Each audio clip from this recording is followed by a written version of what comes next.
नमस्कार दोस्तों, आप देख रहे हैं चौहान वीडियोज़ और आज की वीडियो में हम बात करेंगे यूजीसी के बारे में। आप जानते हैं कि यूजीसी ही एक ऐसी संस्था है जो कि आपके कॉलेजेस को और यूनिवर्सिटीज़ के अंदर जो भी कोर्सेज़ आप करते हैं या करवाए जाते हैं आपकी यूनिवर्सिटी या कॉलेज के अंदर, उनको रेगुलेट करता है और उनके लिए नियम बनाता है।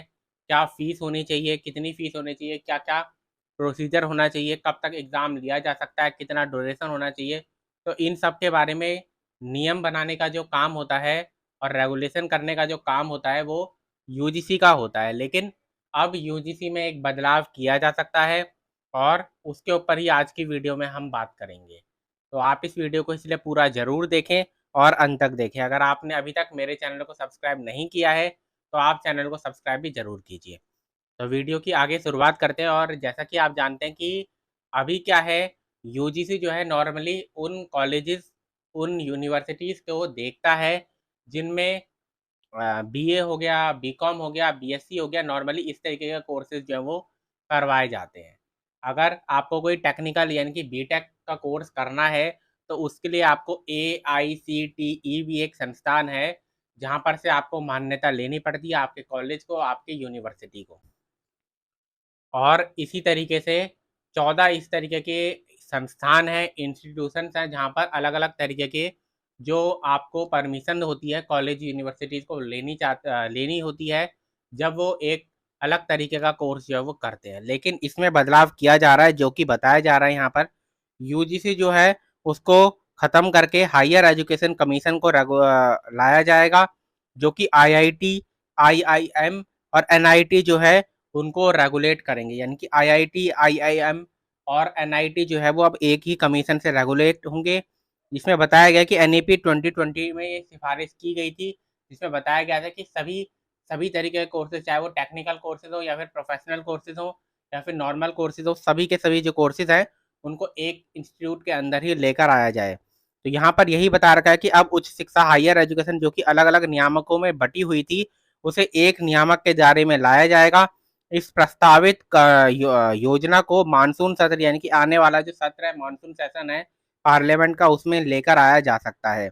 आगे जानकारी दी गई है कि ये तैयारी जो है वो एनईपी, भारतीय उच्च शिक्षा आयोग के गठन की तैयारी नई राष्ट्रीय शिक्षा नीति के आने के बाद से ही शुरू हो गई थी।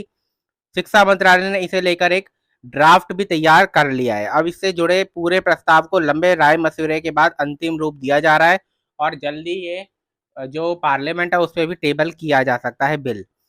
फिलहाल उच्च शिक्षा के क्षेत्र में मौजूदा समय में विश्वविद्यालय अनुदान आयोग, जिसको हम यूजीसी कहते हैं, वो है।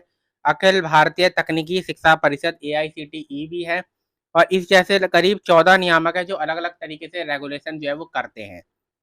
इसमें शिक्षण, शिक्षा, कौशल विकास से जुड़ा शिक्षा परिषद, आर्किटेक्चर शिक्षा परिषद आदि शामिल है। मौजूदा सिस्टम में एक संस्थान में अलग-अलग कोर्सों को संचालित करने के लिए अब इन सभी नियामकों के चक्कर नहीं लगाने पड़ेंगे।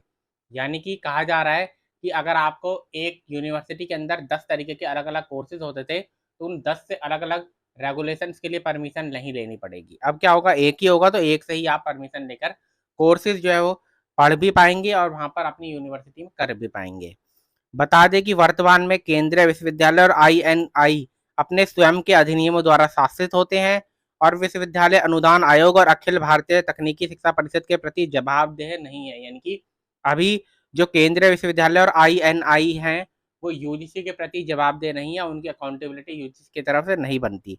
जबकि केंद्रीय विश्वविद्यालय अभी भी अपने बजटीय अनुदान जारी करने के लिए यूजीसी पर निर्भर है, लेकिन ये सब पैसा जो है वो बजट जो है अपना पूरा का पूरा वो यूजीसी से ही लेते हैं। आईआईटी, आईआईएम और एनआईटी के वित्तीय मामले जो होते हैं वो सीधे मंत्रालय से निपटाए जाते हैं। यानी कि आईआईटी, आईआईएम और एनआईटी जो है उनको सीधा मंत्रालय जो होता है, मिनिस्ट्री जो होती है वो रेगुलेट करती है। लेकिन अब क्या होगा, इन सब के लिए एक नियामक, एक इंस्टीट्यूशन बनाया जा सकता है जो कि इनके रूल रेगुलेशंस को मेंटेन करेगा। तो आज की वीडियो में इतना ही। वीडियो अगर आपको पसंद है तो वीडियो को लाइक ज़रूर कीजिए, शेयर ज़रूर कीजिए।